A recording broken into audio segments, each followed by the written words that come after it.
La palabra de Dios La palabra de Dios es la verdad absoluta es la verdad absoluta y la autoridad final. y la autoridad final. Amén y amén. Abran sus Biblias conmigo al Evangelio de Mateo, capítulo 9. Mateo, capítulo 9. Vamos a continuar nuestro estudio versículo por versículo del relato de Mateo sobre la vida de Jesús. Y nos encontramos hoy en el capítulo 9, salud, donde Mateo nos presenta los encuentros que Jesús tuvo con personas, donde Jesús demuestra su autoridad. Recuerden que Mateo señala que Jesús es rey. Y se acuerdan que los reyes tienen poder, los reyes tienen autoridad. Así Mateo nos ha mostrado el poder y la autoridad de Jesús sobre las enfermedades, en sus milagros. Hemos visto el poder y la autoridad de Jesús sobre la naturaleza. Lo vimos en el capítulo 8 también. Y el poder y la autoridad de Jesús sobre el reino espiritual. Vimos los encuentros que Jesús tuvo con las personas que tenían demonios en ellos. Pero en nuestro estudio esta tarde, Mateo nos dará a Jesús, lo vamos a ver el poder y la autoridad sobre la desolación que existe en este mundo, sobre el resultado del pecado. Y por supuesto, estoy hablando de la muerte. Debemos de recordar que en el libro de Jeremías 32:27 dice: yo soy el Señor, Dios de todos los pueblos del mundo. Hay algo demasiado difícil para mí. Y no hay nada difícil para el Señor. Y eso es lo que Mateo nos va a mostrar esta tarde, cuando veamos a Jesús, que tiene la autoridad y el poder sobre la muerte. So, vamos a orar otra vez, Padre Celestial. Al abrir tu palabra perfecta, te pedimos que nos guíes, que prepares nuestros corazones para que los vas a enseñar esta tarde. Unge cada palabra que se va a pronunciar, que sean solo tuyas y no del hombre. Perdona nuestros pecados porque son muchos. Y también te damos gracias por todo lo que haces. Y elevamos esto en el nombre de Jesús. Y todos los santos dijeron: amén. So, vamos a empezar en el versículo 18. Vamos a leer primero el texto, luego lo vamos a mirar. Empezando en el versículo 18. Dice: mientras Jesús decía estas cosas, el líder de una sinagoga se le acercó y se arrodilló delante de él. Dice: mi hija acaba de morir. Le dijo: pero tú puedes traerla nuevamente a la vida, solo con venir y poner tu mano sobre ella. Entonces Jesús y sus discípulos se levantaron y fueron con él. Justo en ese momento, una mujer quien hacía 12 años que sufría de una hemorragia, se le acercó por detrás, tocó el fleco de la túnica de Jesús, porque pensó: si tan solo toco su túnica, quedará sana. Jesús se dio vuelta y cuando la vio le dijo: ánimo, hija, tu fe te ha sanado. Y la mujer quedó sana en este instante. Cuando Jesús llegó a la casa del oficial, vio a una ruidosa multitud y escuchó la música del funeral. Salgan de aquí, les dijo. La niña no está muerta, solo duerme. Pero la gente se rió de él. Sin embargo, una vez que hicieron salir a todos, Jesús entró y tomó la mano de la niña, y ella se puso de pie. La noticia de este milagro corrió por toda la región. Cuando Jesús salió de la casa de la niña, lo siguieron 2 hombres ciegos, quienes gritaban: Hijo de David, ten compasión de nosotros.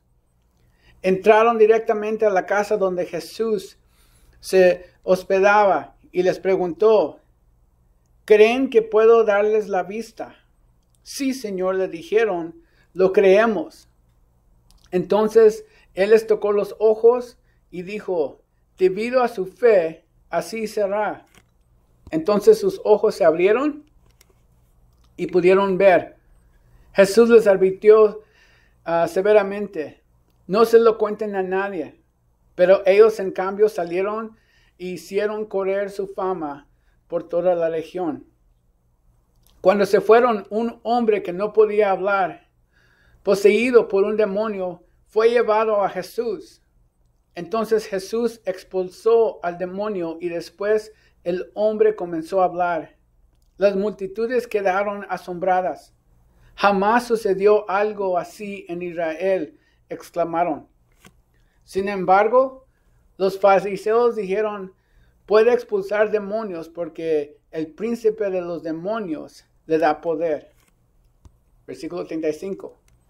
Jesús recorrió todas las ciudades y aldeas de esa región, enseñando en las sinagogas y anunciando la buena noticia acerca del reino, y sanaba toda clase de enfermedades y dolencias. Cuando vio a las multitudes, les tuvo compasión porque estaban confundidas y desamparadas, como ovejas sin pastor. A sus discípulos les dijo, la cosecha es grande, pero los obreros son pocos. Así que oren al Señor que está a cargo de la cosecha, pídanle que envíe más obreros a sus campos. Amén y amén. En el último estudio, ya hemos visto que Jesús regresó al área aquí en Capernaum por el camino de los Gadarenos. Y así una vez más lo encontramos ministrando a la gente alrededor del mar de Galilea. Cuando vimos al final del capítulo 8, ¿se acuerdan que Jesús expulsó a los demonios de los dos hombres al otro lado del mar? Y que la gente tenía una sola petición para Jesús, que le dijeron que se fuera de allí. De hecho, le rogaron que se fuera de la región.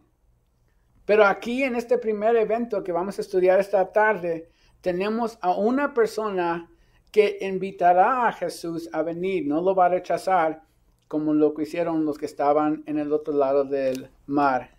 Vamos a ver versículo 18. Dice, mientras Jesús decía esas cosas, el líder de una sinagoga se le acercó y se arrodilló delante de él. Mi hija acaba de morir, le dijo, pero tú puedes traerla nuevamente a la vida solo con venir y poner tu mano sobre ella. Otra vez más, terminamos nuestro estudio, el último estudio, con los líderes religiosos cuestionando por qué Jesús comía con los pecadores. ¿Se acuerdan que estaban ahí cuando Mateo? Recuerden que Mateo se presenta en el Evangelio. Que Mateo era un cobrador de impuestos. Que Mateo probablemente era la persona más odiada de la región.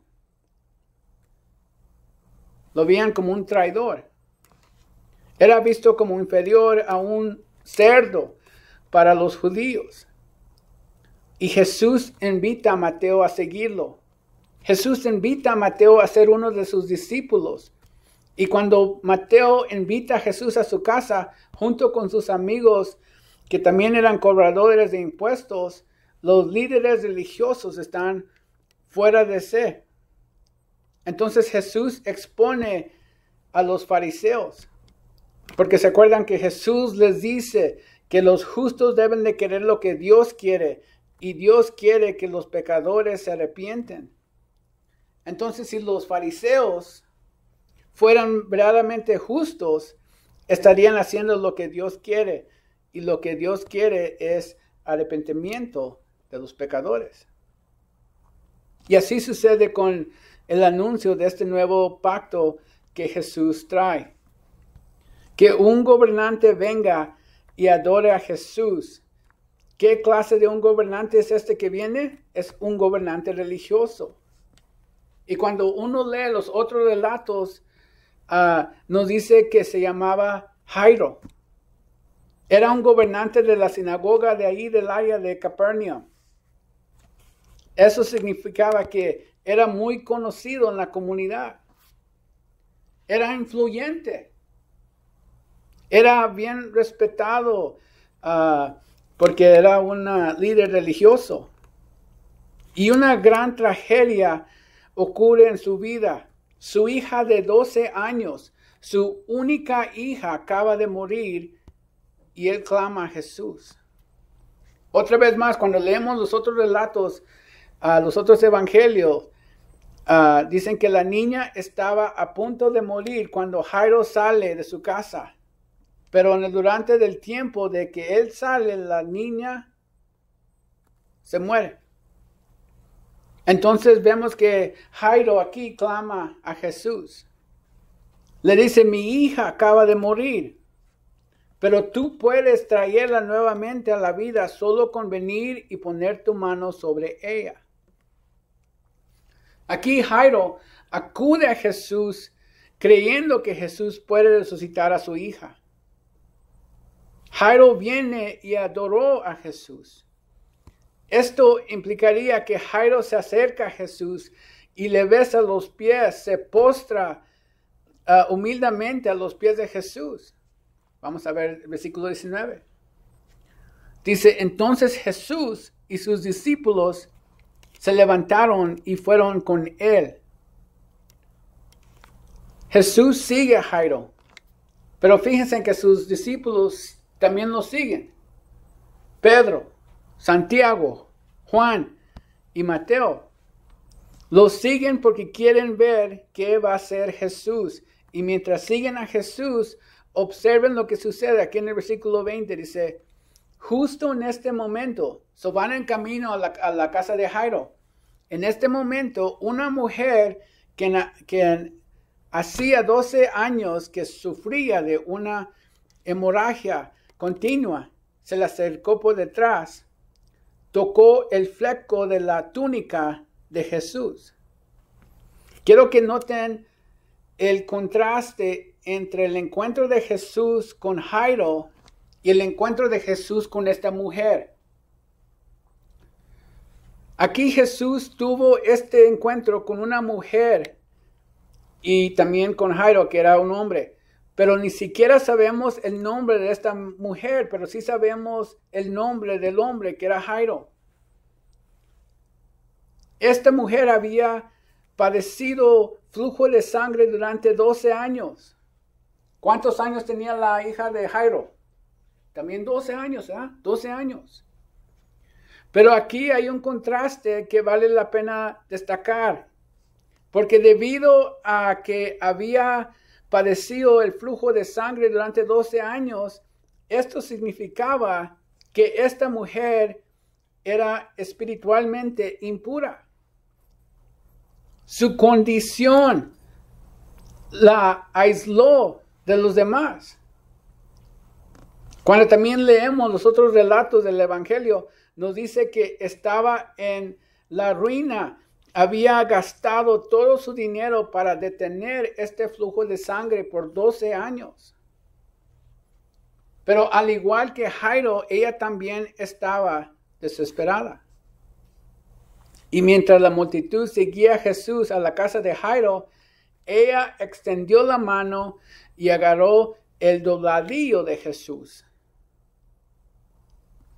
Debemos de entender que para los judíos de esa época, este dobladillo de su manto era una borla que se cosía en la prenda. Vamos a ir al libro de Números en el Antiguo Testamento, capítulo 15. Números, capítulo 15, porque aquí vamos a ver de esta prenda que los judíos se ponían en su manta, en su ropa. Números, capítulo 15. Vamos a ver en el versículo 37. Dice, entonces el Señor le dijo a Moisés, da las siguientes instrucciones al pueblo de Israel. En todas las generaciones venirás, harán borlas al borde de su ropa y las atarán con un cordón azul. Cuando vean las borlas, recordarán y obedecerán todos los mandatos del Señor, en lugar de seguir sus propios deseos y contaminarse, tal como es su tendencia. Las burlas los ayudarán a recordar que deben obedecer todos mis mandatos y ser santos a su Dios. Entonces, estas bordas del Antiguo Testamento, estas bordas cosidas en la prenda deberían de ser un recordatorio para el pueblo de los mandamientos de Dios. Su propósito era recordarle al pueblo que debían de obedecer al Señor. Esto fue lo que esta mujer tomó y agarró. Versículo 21. Dice, porque pensó, si tan solo toco su túnica, quedará sana. Fíjense aquí, esta mujer no va a ver a Jesús, no tiene intención de llamarlo, no quiere llamar la atención, no quiere la atención de Jesús. En su mente, en su corazón, simplemente decidió que si tocaba su manto, eso era todo. Porque tocar la borla fue el punto de contacto para ella. Y por punto de contacto me refiero a aquello que activa nuestra fe. Recuerden que Jairo también tenía un punto de contacto. Porque él fue a Jesús y le dijo, pon tu mano sobre ella y vivirá. Hace unas semanas vimos el centurión. Él también tenía un punto de contacto. Su punto de contacto de él fueron las palabras de Jesús. Recuerden que Jesús, él le dice a Jesús, no necesitas ir, solo di una palabra y mi siervo sanará. Y vimos que Jesús se maravilló en la fe del centurión. Así que lo interesante es que Dios nos encuentra en nuestro punto de contacto, porque todos tenemos diferentes puntos de contacto de nuestra fe. Dios nos encuentra donde estamos. Piensen en cada milagro que hemos estudiado, cada milagro que hizo Jesús hasta este punto. Algunos solo pronunció una palabra, para otros usó barro o usó saliva. Versículo 22. Dice, Jesús se dio vuelta y cuando la vio le dijo, ánimo, hija, tu fe te ha sanado. Y la mujer quedó sana en ese instante. Vamos a pasar al relato de Lucas en capítulo 8, porque en el relato de Lucas capítulo 8 nos dice más información sobre esta interacción entre Jesús y esta mujer que sufría de este flujo de sangre. Vamos a hacer Lucas capítulo 8. Vamos a empezar en el versículo 43. Dice, una mujer de la multitud hacía 12 años que sufría de una hemorragia continual y no encontraba ninguna cura. Acercándose a Jesús por detrás, le tocó el fleco de la túnica. Al instante, la hemorragia se detuvo. ¿Quién me tocó?, preguntó Jesús. Todos negaron y Pedro dijo, Maestro, la multitud entera se apretuja contra ti. Pero Jesús dijo, alguien me tocó a propósito porque yo sentí que salió poder sanador de mí. Cuando la mujer se dio cuenta de que no podía permanecer oculta, comenzó a temblar y cayó de rodillas frente a Jesús. A oídos de toda la multitud, ella le explicó por qué lo había tocado y cómo había sido sanada al instante. Hija, le dijo Jesús, tu fe te ha sanado, ve en paz. Vamos a absorber que inmediatamente cuando la mujer tocó la prenda, el sangrado se detuvo y Jesús lo percibe. Esta multitud lo había estado tocando mientras se dirigían a la casa de Jairo. Pero Jesús sintió que emanaba poder de él. Y la mujer se acerca y confiesa todo. ¿Y cuál es la respuesta de Jesús? Tu fe te ha sanado, ve en paz. Después de 12 años, en un instante la esperanza renace a ella y es una mujer sana. Aquí hay una pregunta para que pensemos aquí. Todo esto sucede mientras la hija de Jairo está muerta.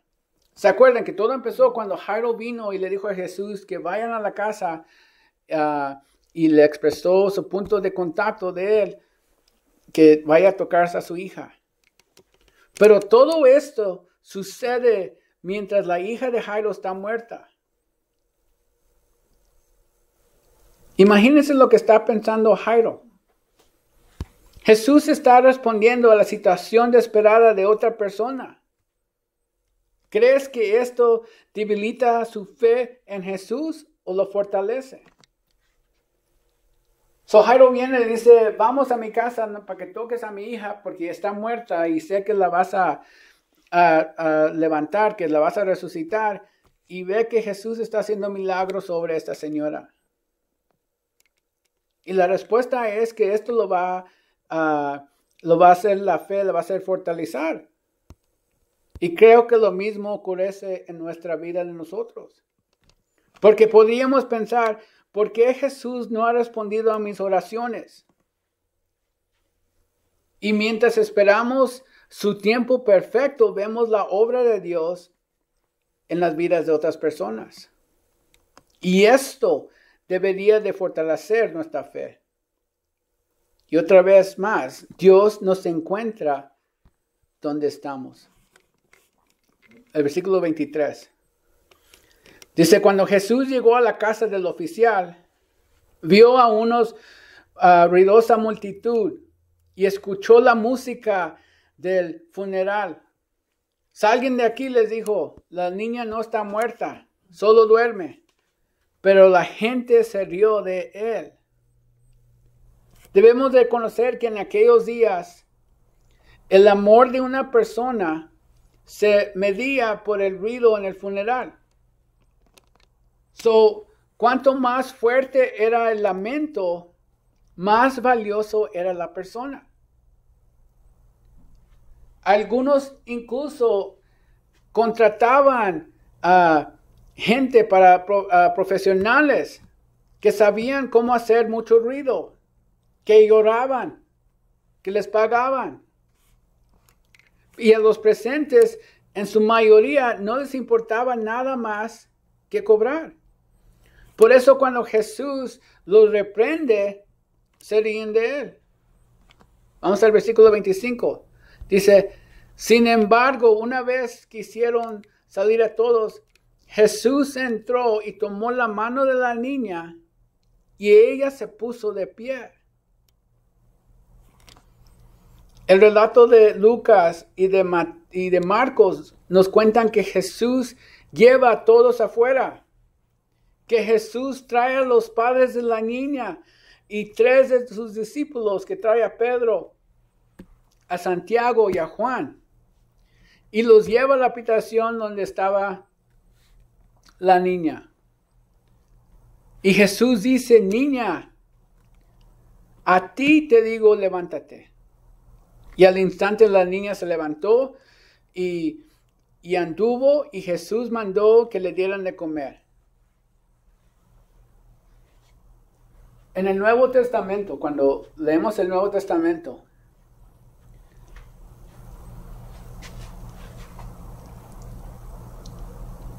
el Nuevo Testamento menciona 3 funerales.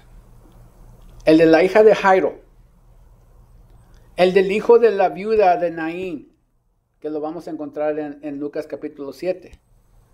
Pero hay otro funeral, y es el de Lázaro. Hay 3 funerales.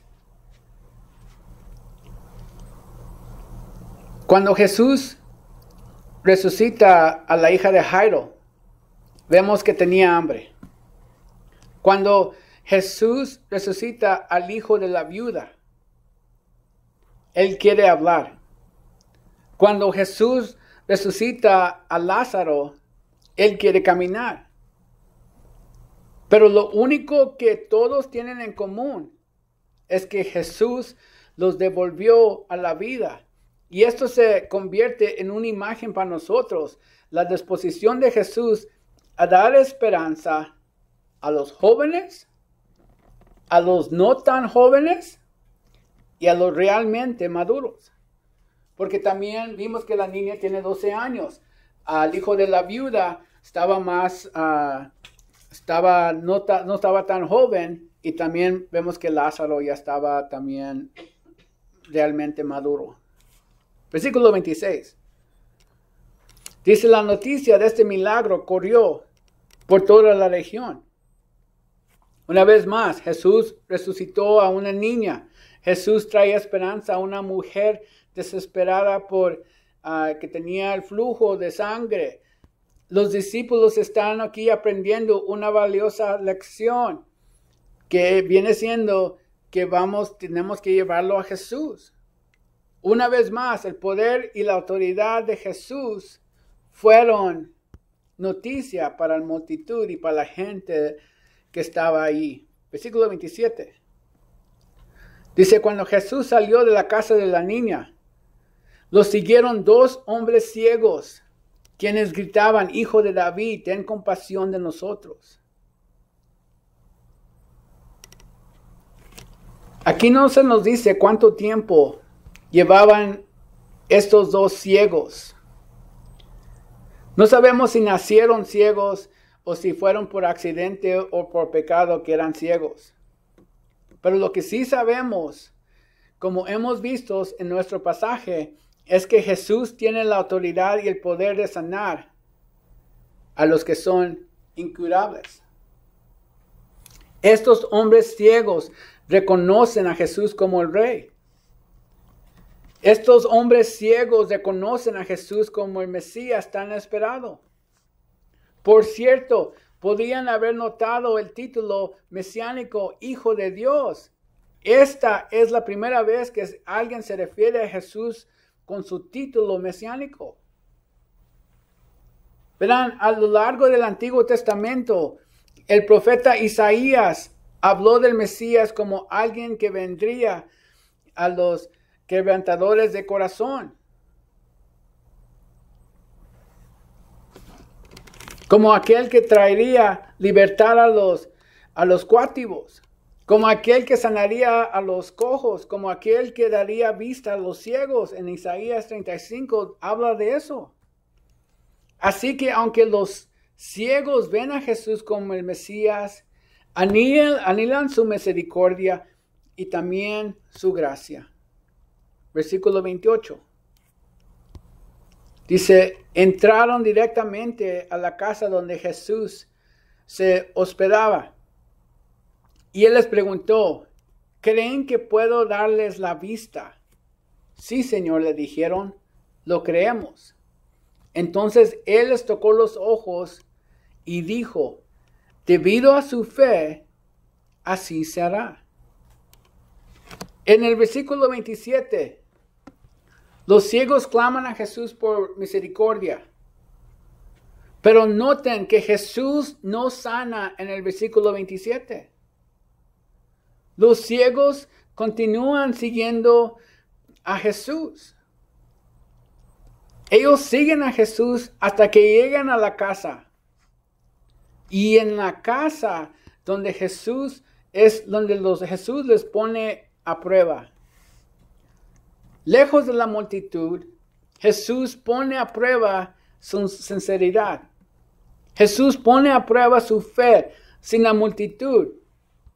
Entonces, cuando Jesús pregunta: ¿crees que puedo hacer esto?, Jesús ya sabía la respuesta y lo que haría por ellos. Pero era muy importante que estos 2 hombres expresaran su fe y expresaran específicamente su confianza en Él. Y eso es lo que vemos en la respuesta de los ciegos.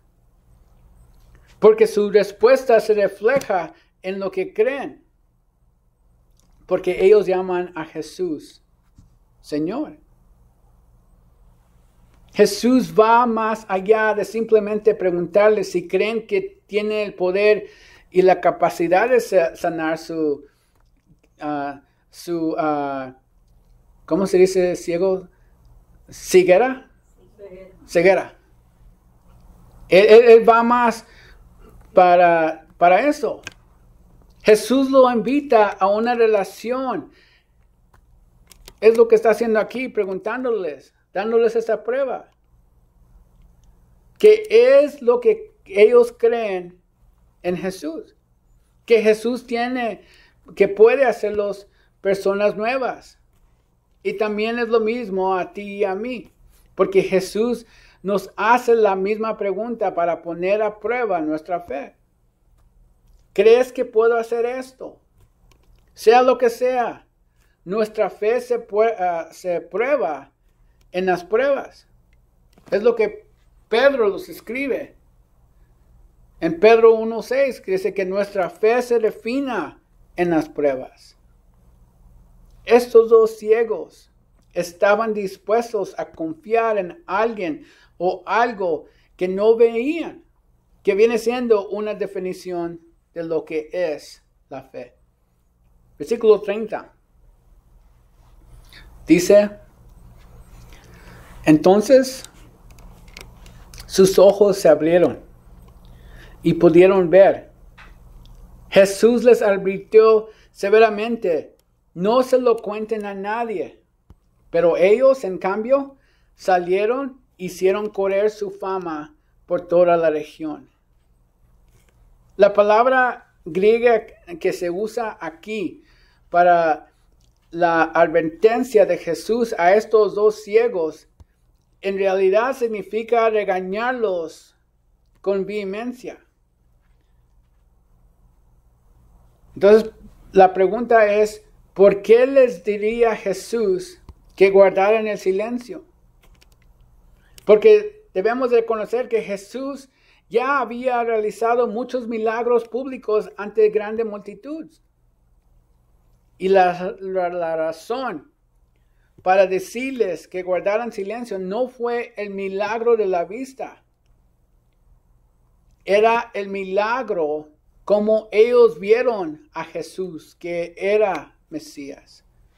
Porque Jesús sabía que esta afirmación pública iba a ser, provocaría el estallido de hostilidad hacia él por parte de los gobernantes religiosos. Estos dos ciegos habían comenzado a identificar a Jesús como el Hijo de David, como el Mesías. Y cuando salieron sanados, serían como tarjetas de presentación mesiánicas. Y Jesús sabía que solo le iban a causar problemas innecesarios. Porque todavía no era el tiempo. Pero a pesar de las advertencias, salieron, hicieron precisamente lo que Él les dijo que no hicieran. Versículo 33. Dice, cuando se fueron, un hombre que no podía hablar, poseído por un demonio, fue llevado a Jesús. Entonces Jesús expulsó al demonio y después el hombre comenzó a hablar. Las multitudes quedaron asombradas. Jamás sucedió algo así en Israel, exclamaron. Sin embargo, los fariseos dijeron, puede expulsar demonios porque el príncipe de los demonios le da poder. Hay una cosa bien interesante en este milagro. Y viene siendo que en el relato de Mateo no incluye ningún detalle sobre la expulsión del demonio por parte de Jesús. No hay registro de una conversación como la que vimos antes con Jesús y los dos endemoniados al otro lado del mar de Galilea. Mateo solo lo registra que los ciegos trajeron a este hombre mudo y endemoniado y que sanó. Es todo. Es todo lo que dice. Así que los fariseos, como nunca habían visto una manifestación de poder como esta, y como no podían negar el milagro ocurrido, atacaron la fuente de milagro, atacaron a Jesús, afirmaron que el poder de Jesús proviene del diablo. Versículo 35. Dice, Jesús recorrió todas las ciudades y aldeas de esta región, enseñando en las sinagogas y anunciando la buena noticia acerca del reino. Y sanaba toda clase de enfermedades y dolencias. Cuando vio a la multitud, les tuvo compasión porque estaban confundidas y desamparadas como ovejas sin pastor.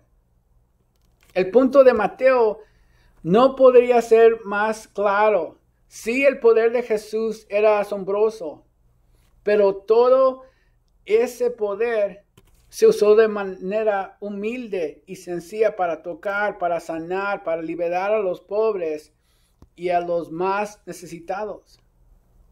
Jesús aquí, lo que está diciendo Mateo, les enseña que Jesús sintió compasión por la gente.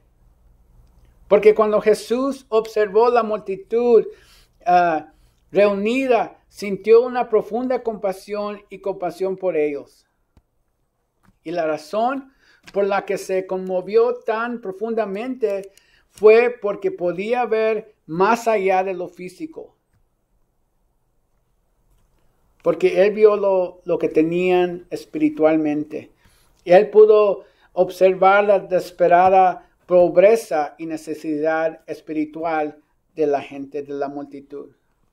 Él pudo ver que no habían sido bien atendidos por sus líderes, por los gobernantes religiosos y por los políticos de la nación. Porque en lugar de servir al pueblo, los líderes los habían usado y los habían obligado a servirles. Esta gente que Jesús tenía compasión, no tenía alegría, no tenía esperanza ni perspectiva de un futuro mejor. Versículo 37. Dice, a sus discípulos les dijo, la cosecha es grande, pero los obreros son pocos. Así que oren al Señor que está a cargo de la cosecha, pídanle que envíe más obreros a sus campos. Otra vez más, mientras Jesús contemplaba a esta multitud, vio que había llegado la época de la cosecha espiritual y que cada mano disponible debía ponerse a trabajar. Él invita a los discípulos que oren, que le pidan al Señor de la mies que enviara y que obligara más y más obreros a los campos para recoger la cosecha antes de que fuera demasiado tarde. Y en realidad, lo que Jesús sabe que es crucial es que los obreros vean lo que Él ve. Que los obreros no sentirán la necesidad de cosechar a menos que puedan verla. Y por eso en Juan 4:35, Jesús le dijo a sus discípulos, les digo, alcen sus ojos y miren los campos porque ya están blancos para la siega. Y de la misma manera debemos orar para más obradores porque la cosecha sigue siendo abundante y urgente. Iglesia, debemos de reconocer que nada ha cambiado. Que seguimos en la época de la cosecha, porque nuestra tarea es recogerla. Y mi oración es que Dios nos dé ojos para ver como Él ve. Y que nos llene de compasión por los perdidos y los necesitados.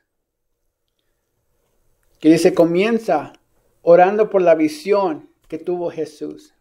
Que debemos de ver a las personas como Jesús también las ve. Amén. Vamos a orar. Padre Celestial, otra vez te damos gracias por esta palabra que nos has dado. Te pedimos que nos ayudes a digerir lo que nos acabas de enseñar. Ayúdanos a comprender tu autoridad y poder. Ayúdanos a confiar en ti. Queremos conocerte más. Ayúdanos a quienes no te conocen. Te pedimos que hagas lo que sea necesario para que tengan una relación contigo. Te damos gracias por tu amor, por tu misericordia, por tu gracia y por el don de la salvación, para que podamos tener una comunión íntima contigo. Te damos gracias por todo lo que haces. Eres perfecto en todos tus caminos y elevamos esto en el nombre de Jesús. Y todos los santos dijeron, amén. Amén.